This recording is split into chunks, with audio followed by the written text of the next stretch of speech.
Hello, everybody. It's Alex, and it is Wednesday, January 17th.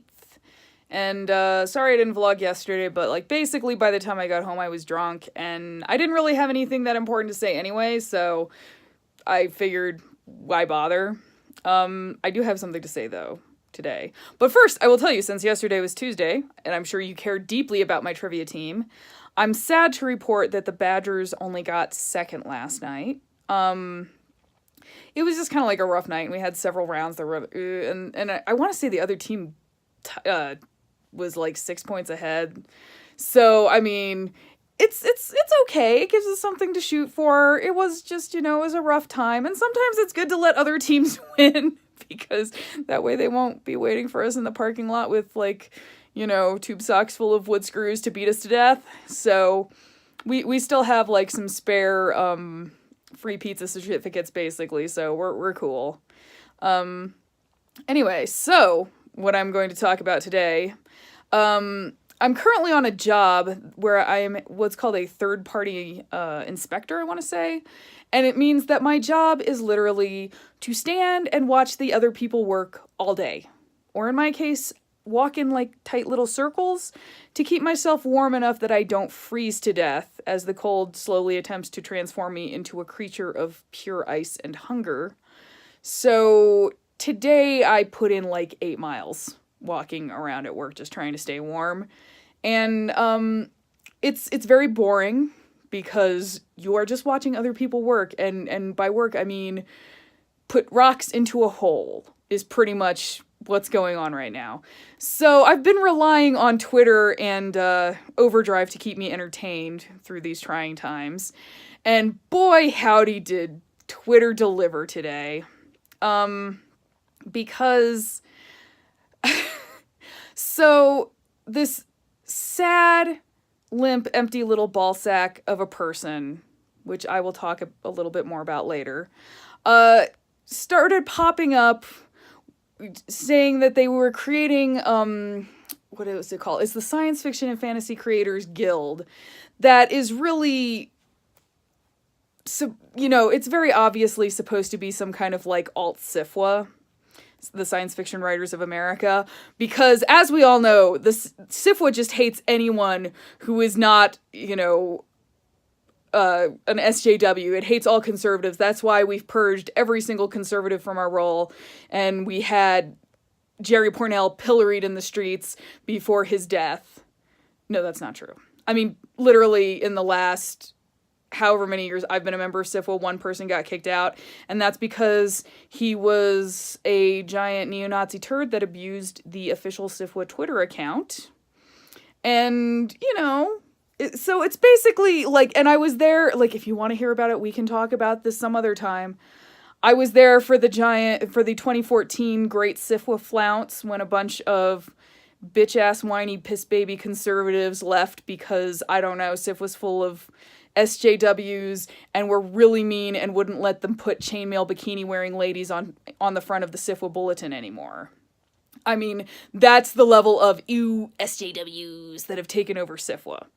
So this supposed alternative SFWA, which has a mission of welcoming everybody and having no divisive political stance and no and wants apolitical sci-fi, popped up basically in N.K. Jemison's mentions. And since she is a smart and classy lady who presumably, I'm gonna guess, doesn't have time for this shit, she was just like, that's nice, good luck. And dodged gracefully out of the way of the obvious trolling attempt. But this is hilarious on several levels, just with the existence of this attempt to have a professional organization, because this is not the first time. And I'm sorry, it's pretty fucking obvious that the minute someone is like, oh, this is apolitical sci-fi and blah, blah, blah, what they actually mean is, I just don't want science fiction that has anything that I could call politics in it that do not agree with my own. And it's really, it's a very easy code talk for, basically, I want conservative, uncreative, boring sci-fi, I guess. I mean, So, like, that was really fucking obvious from the beginning. And anyway, so, like, ever since the Great SFWA Flounce of 2014, like, back then, there was supposedly an alternative to SFWA being created that would not be run by evil SJWs. And that never went anywhere. I think there's been at least one other thing that happened. Like, they keep attempting, because they want something that is as good as SFWA, that caters to their desire to have shitty misogynistic stuff in the bulletin, or, you know, whatever. And it just doesn't work, because the thing is, in order to have an organization like SFWA, you would actually need to do what SFWA does. And the thing you need to realize is that SFWA does a hell of a lot, and a lot of it is open to people who aren't even members. But, you know, we've got, like, the Emergency Medical Fund, we've got Griefcom, we run the Nebulas, and by the way, you don't have to be a member of SFWA to get nominated for a Nebula. SFWA's got interest in Writer Beware. It has a grant program. I mean, it does a lot of really good stuff, and it's a 501c3, if I remember correctly. It's a non-profit corporation at this point. So it's pretty hilarious anytime somebody pops up with, well, I'm making an organization that's totally going to be like SFWA, and you're just like, great, what are you actually going to do? I mean, do you have a stated purpose other than, you know, it's my clubhouse that has a no SJW sign tacked onto it? And, you know, I mean, the one shame about SFWA is it doesn't really have, like, union bargaining power like, say, the WGA, but it still is able to do a hell of a lot. So this is basically the equivalent of me being like, well, fuck the AGU, the American Geophysical Union. I don't like them anymore because I want more bikini ladies on the official publication, so I'm gonna go form my own AGU that's got, like, hookers and blow. Yeah. And then it would be just, like, literally me and maybe my mom, because my mom is an awesome, supportive mom who will help me with anything I do. Hi, Mom, if you're watching this. So it's just really, really hilarious when this shit starts up. But it's at this point, it's a very obvious attempt at trolling. Anyway.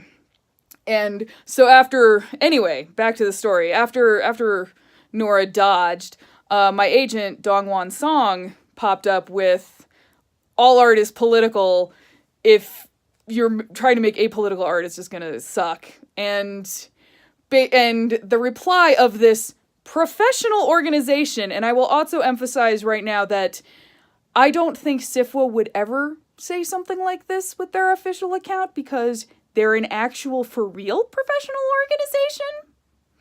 organization. They popped off with the sad, shitty alt Writers Guild thing, with this thinking is a cancer in all of science fiction.